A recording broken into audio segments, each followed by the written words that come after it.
Toby the Tram Engine, Thomas and Friends.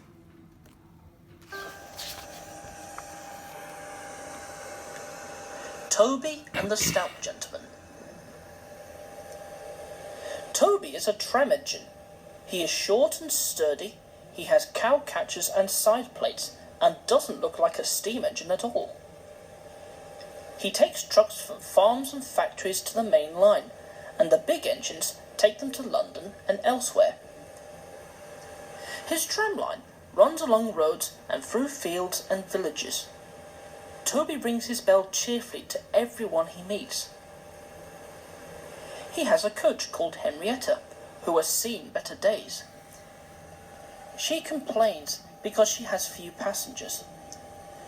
Toby is attached to Henrietta and always takes her with him. She might be useful one day, he says.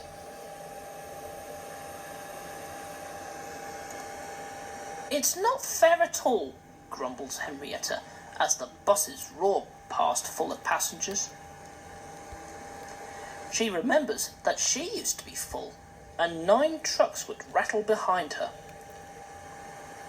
Now there are only 3 or 4, for the farms and factories send their goods mostly by lorry. Toby is always careful on the road. The cars, buses and lorries often have accidents. Toby hasn't had an accident for years, but the buses are crowded and Henrietta is empty. I can't understand it, says Toby the tram engine.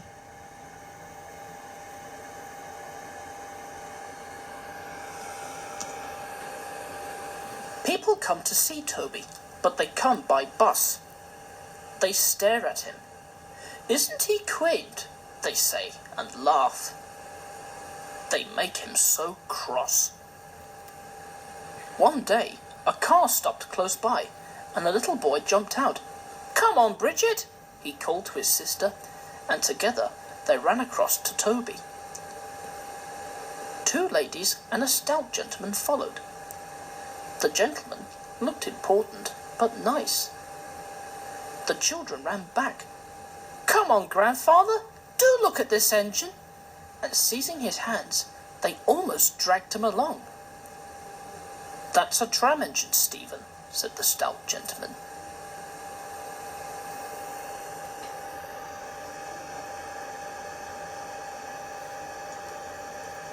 "Is it electric?" asked Bridget. "Whoosh!" hissed Toby crossly. "Shh, shh," said her brother. "You've offended him." "But trams are electric, aren't they?" "They are mostly," the stout gentleman answered, "but this is a steam tram." "May me go in it, grandfather, please?" The guard had begun to blow his whistle. "Stop!" said the stout gentleman, and raised his hand. The guard, surprised, opened his mouth, and the whistle fell out. While he was picking it up, they all scrambled into Henrietta.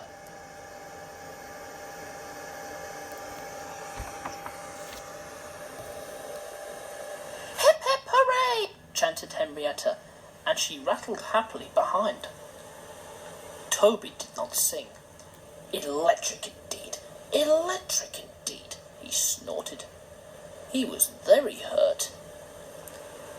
The stout gentleman and his family got out at the junction, but waited for Toby to take them back to their car. "What is your name?" asked the stout gentleman. "Toby, sir." "Thank you, Toby, for a very nice ride." "Thank you, sir," said Toby politely. He felt better now. This gentleman, he thought, is a gentleman who knows how to speak to engines.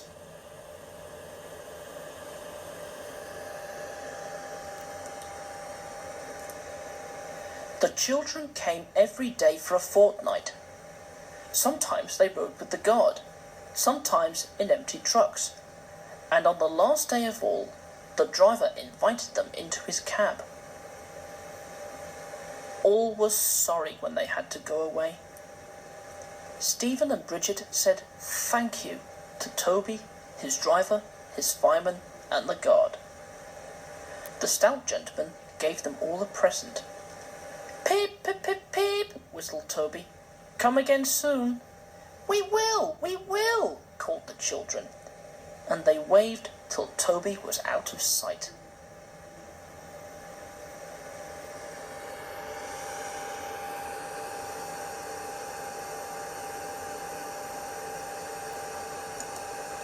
The months passed. Toby had few trucks and fewer passengers.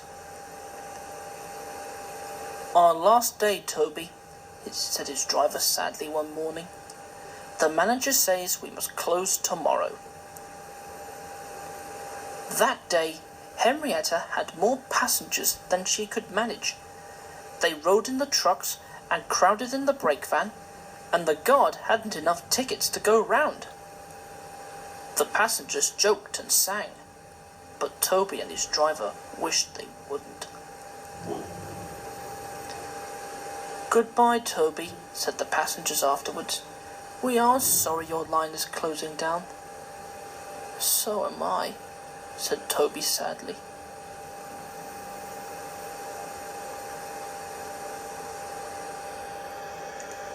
The last passenger left the station, and Toby puffed slowly to his shed.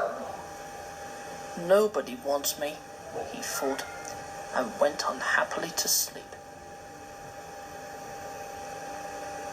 Next morning, the shed was flung open, and he woke with a start to see his fireman dancing a jig outside. His driver, excited, waved a piece of paper. "Wake up, Toby," they shouted, "and listen to this. It's a letter from the stout gentleman." Toby listened, and...